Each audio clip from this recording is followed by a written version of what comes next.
Okay, so I've been here for a couple days with some amazing documentaries, and this is the first standing ovation I've seen. That was my wife.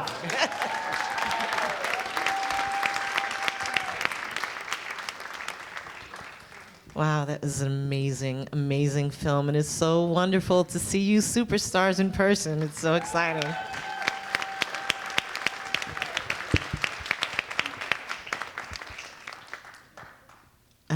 Wow, so thank you for that beautiful story. Just tell us how you came to choose these particular stories to tell, and how you got these women to trust you to tell their personal stories. Oh, well, I randomly met Josh when he was on TaskRabbit clearing out my basement. And he saw my film gear and he was like, I want to do a documentary about my high school women's wrestling team that I coach. And I was like, there are women wrestling? And in the Bronx? I'm from the Bronx, although they say I'm not from the real Bronx. I'm from City Island. That doesn't really count. And that's how we met. And I went up and I just fell in love with the story and the passion. And then when they started getting real and they started throwing each other on the ground and getting back up, I just thought this was amazing. So, and everybody was very open to me. So how I got them to trust them, I don't really know. I guess I was just there all the time. And I became like a fly on the wall. Yeah. How do you guys feel about seeing yourself on the screen?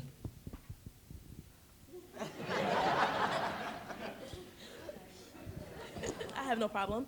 So basically, seeing myself on the screen, I ain't gonna lie, I'm mad dramatic. If you know me, you know. And so this is like nothing. This is nothing. I'm so grateful to see our stories recorded and something to actually look back, and I cherish it a lot. So it feels great. Looking back, honestly, we always said we were a family. So it brought back all the memory and the nostalgia about it. And it was just such a great time. And it's true what Lee said. Sometimes you kind of want to cut off your pinky toe to go back to those days. Yep, yeah, the left one, okay. It feels pretty surreal because I feel like we've been waiting for this forever. So to finally see it come to life is pretty cool. Well, for the coaches, talk about what's going on with the current team. Well, right now it's middle school season. We actually were coaching yesterday at a middle school match. The boys have just started. Girls' season starts in the spring. The numbers have been down. The team is on the chopping block with budget cuts again, unfortunately. We think we'll be able to salvage it. We were going into our best 2 years ever. We 100% would have won a first place trophy the very next year if it weren't for that little thing called COVID that shut us down. We would have a lot more scholarships as well. Devastated our numbers. We started back from zero. With any good program, you have to have a feeder pipeline. So last year, we got the middle school team started again. We have 33 kids on the middle school team this year. Over half are girls, and they're looking forward to wrestling in high school. So we know that the potential in the Bronx is unlimited, and with the right resources, we could have an Olympic pipeline. And if it wasn't for some weight class rules, and if we had better training for the first group, one of these girls will be in the Olympics. I'm not gonna say which one because it will start a big fight, but one of these girls have already been in the Olympics. Maybe two. And what is your secret to being able to motivate, two not old men, being able to motivate and inspire, but it's at the same time care for these young women? Well, for me personally, I'm from the South Bronx. I'm from Washington Heights, but the South Bronx is my home. These ladies here all were in the South Bronx, so they were my children, right? And I think that's the same thing with Josh here. So just right away, it's community. It's about uplifting the community, right? The struggles, the obstacles that are in the way of young people, especially in the South Bronx, are immense. There's so many. And so it's our duty. It's our right. We have to do something about it. And so that's what it was about. Really, the idea with the documentary started with just trying to bring some awareness, trying to raise some resources for the program and some recruitment. But it sort of took on a life of its own, as you can see. The stories tell themselves a little bit. But that's what it's about.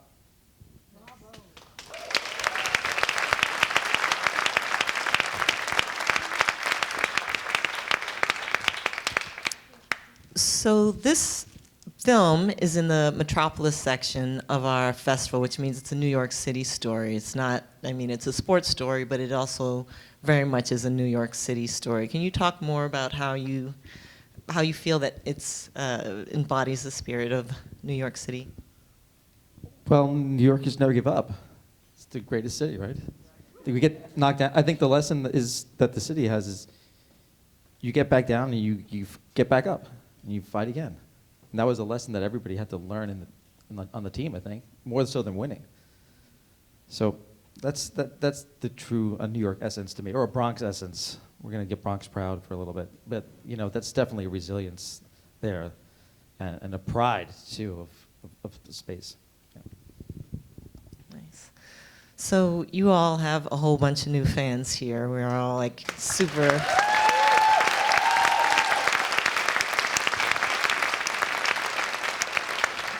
Yeah, big fans. And we know that you're capable of, achieving great things on the mat. What were you most surprised about learning as a subject of a film? Mariam. So the most surprising thing was to learn that there are questions that Marco's gonna ask that you have to answer like Marco didn't ask a question. So. It was a lot of, and how do you feel? I feel good, obviously, right? And Marco was like, but you have to say it like, I didn't ask you, you make sure you. So most surprising was just trying to make it seem like this is a story that we're telling instead of Marco telling the story.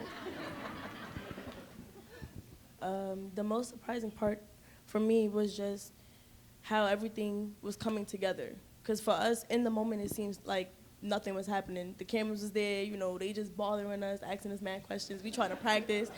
And then, that was just to see everything come together. Because I didn't think this was going to be possible, for real. Like, it's been 10 years.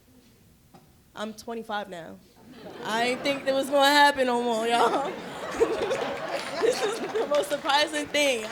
I done been on Pix 11 this week. They was on Pix 11 a few months back. This is surreal now. This is surprising.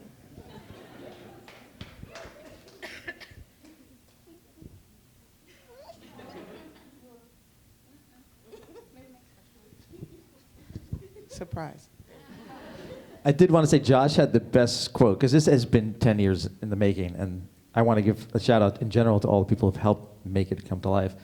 But about 3 years ago, he was like, we kept saying, we're on the 1 yard line, we're on the 1 yard line. And finally Josh goes, yeah, we're on the wrong one. We're on our 1 yard. We got 99 more yards to go. He's like, that was a mistake, we thought. Have you been able to, there's some sports that you can play after high school and college. You can go join a basketball team or something like that. Have you been able to find another outlet for wrestling since you've graduated? Mariam. No. I haven't, because I left the wrestling because I dislocated my shoulder and my dad said no more. And ever since then, I just did nothing. But I would fight with my cousins, so I would consider that wrestling, I guess. So, yeah. So Mariam is being modest. I want y'all to know. She said if you see her on the street and you say something wrong, she's willing to definitely show you her wrestling moves. So please be careful, okay? All right.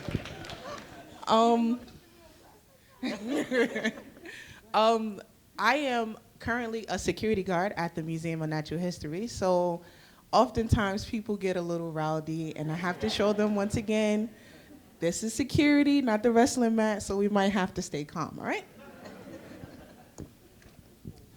Me, so I'm actually back in Taft. I work there now, and I'm trying to give back as much as I can. I'm trying to recruit for girls wrestling. I'm trying to recruit even for the boys wrestling. I'm an assistant coach, but thank you for the host. So, yeah. I be showing them kids what I be doing.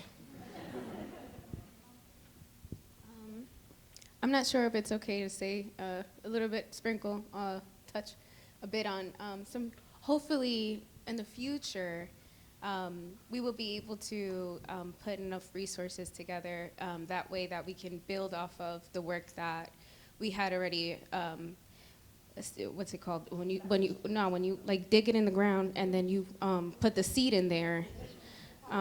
What is it, plant? Okay, yeah, so we were planting. I'm from the city.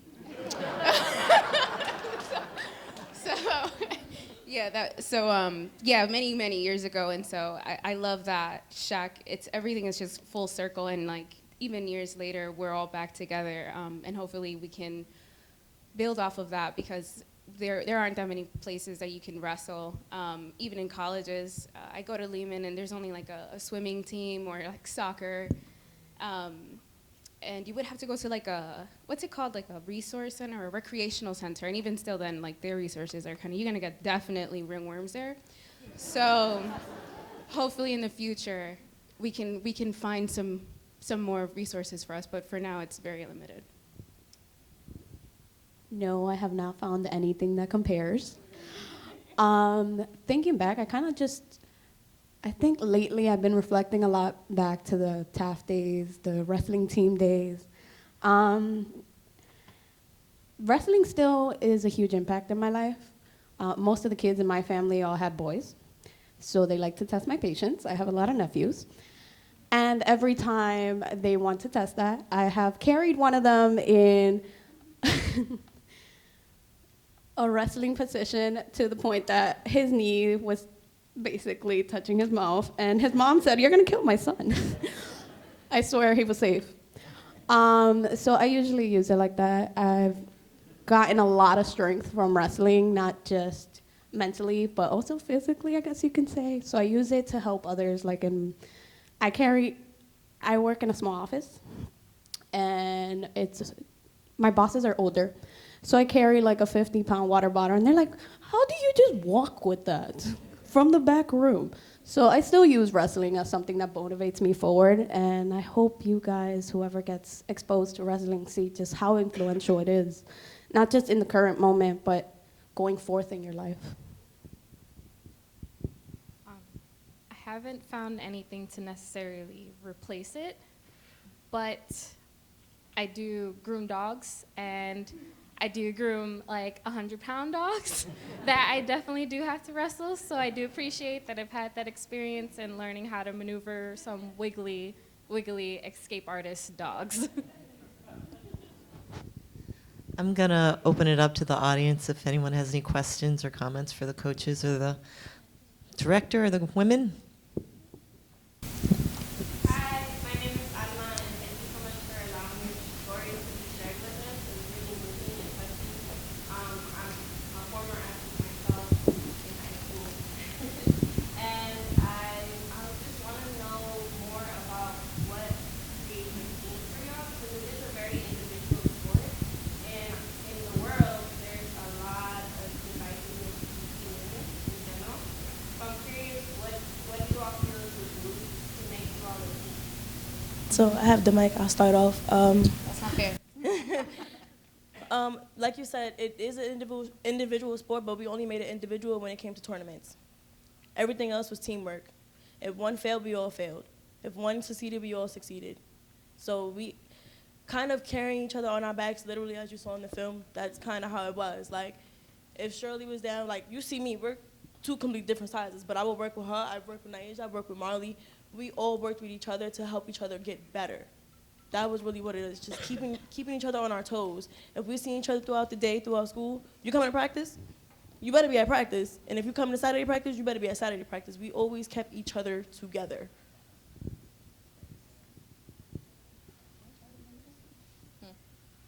Okay.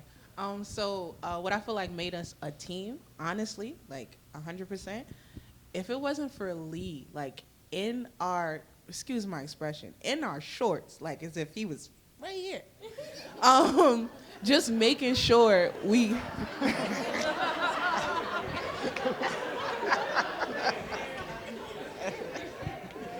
An expression, you guys, please. All right. But yeah, Leah's been like kind of like the best friend you want to make sure you do what you're supposed to do. Like the 100% perfect accountability partner. Like he made sure we came to practice. Even I know there were days he's been sick of me, but he's made sure he gave me a called my mom, called my aunt, called my uncle, anybody, just, hey, nah, I'm just checking on you. And since you are on the phone, you want to come to practice, girl, because you playing with my, stuff like that. So I'd like to say our team is because of Lee.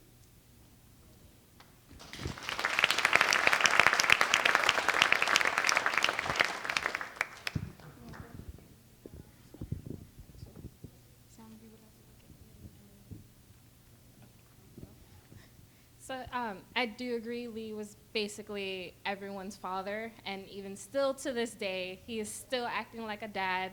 The guy who you're afraid to introduce your boyfriend to because they're immediately going to be like, absolutely not, you can do better.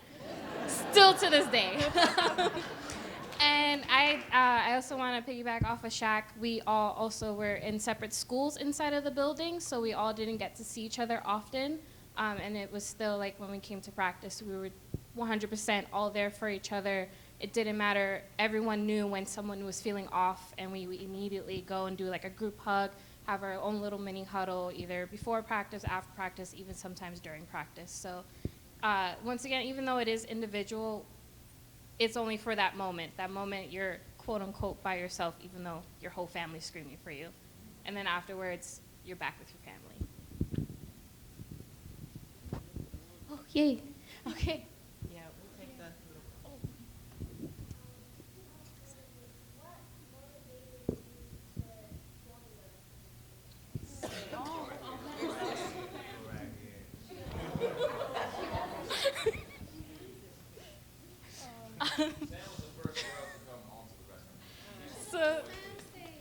So I tried to do soccer and was denied. Point blank to my face. The coach laughed at me because we only had a boys soccer team, and I am a very tomboyish female who wasn't a fan of volleyball, softball, any of those things. And I saw the wrestling poster pop up, and I said, you know what? I'm gonna go for it. And so I showed up. There was literally no other females. I was the only female.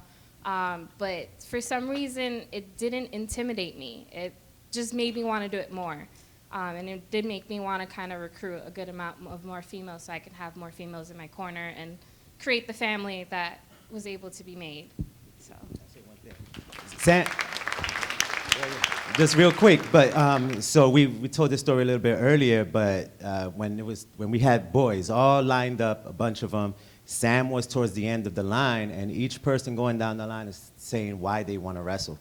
And then we got to Sam. I think Lee and I were probably like talking to each other, and Sam says, my name is Sam. I want to wrestle to show that girls can do anything boys can do, to prove that girls can do. And so that was a mic drop for us. For me, I met Chris Shirley. And she took me with her. She said, you're coming with me to this team that they're creating. We're going to the wrestling team. And I didn't really mind because I wasn't really for the girly sports. I always had a little more strength than the usual girl. And then me and Chris Shirley walked into that lunchroom, and they had Sam as an example wrestling one of the guys to show us what it was like. And of course, Lee made sure we signed that paper. Yeah, they did a great job at posting flyers all over the cafeteria and outside of the building. And I don't know, I think something about the name of Taft and then wrestling and like the Bronx and like everything was just like, it was just like not even niche, but it worked, right? So I was like, oh yeah. And I went to practice, I think, the first day or something. Or yeah, the meeting. And there was a lot of girls that showed up. Yeah. So yeah, it was just something that worked for all of us. It just kind of like sang to us. It didn't sing to me.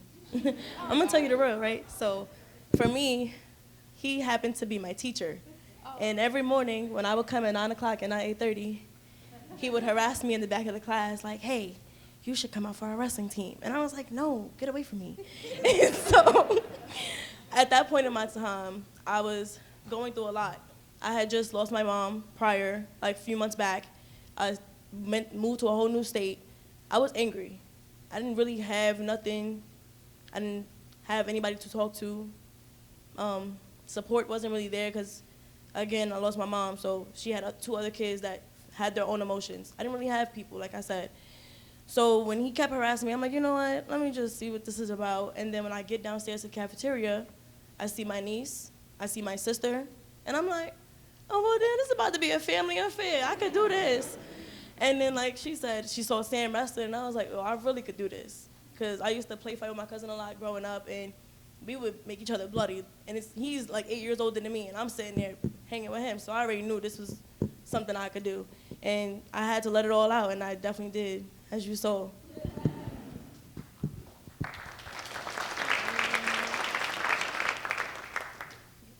So the young lady, can I know your name by chance? Aw, that's an adorable name. Nice to meet you, Solana. Solana, would you like to wrestle as a high schooler by chance? Wait. Would you like to wrestle? That's all right. It's all right. So the reason why I continue wrestling or I'm motivated is because of little girls like you. I really want to make sure that everyone gets the chance to do whatever they desire. Like, you want to be a mermaid, girl, be a mermaid. But so like, I want to show you that big, small, tiny, in between, somewhat ugly, cute, whatever, you're able to do whatever your mind puts you to do, whatever, right? So my motivation is to motivate you.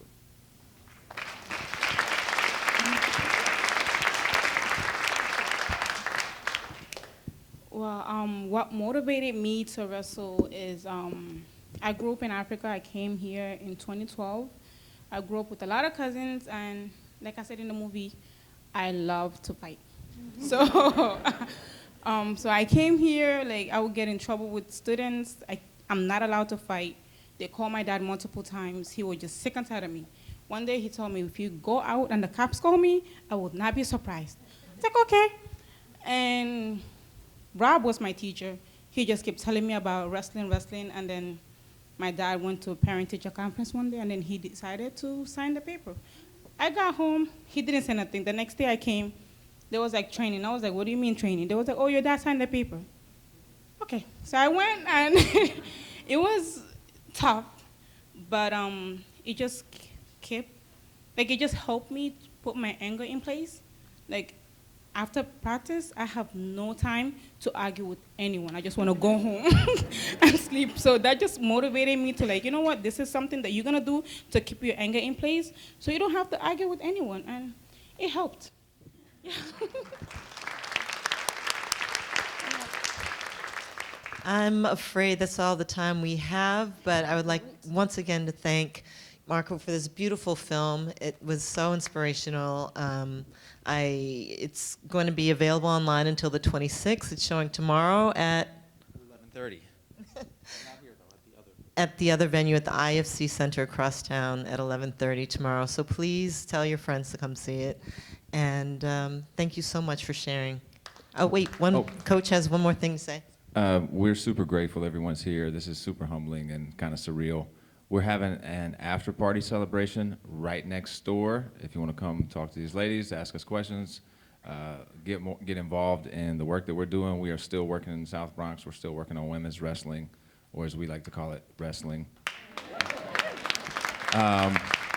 So please stop by next door. I think Marco's picking up the tab, so you know, come on by. He just found that out right now. Thank you all very much.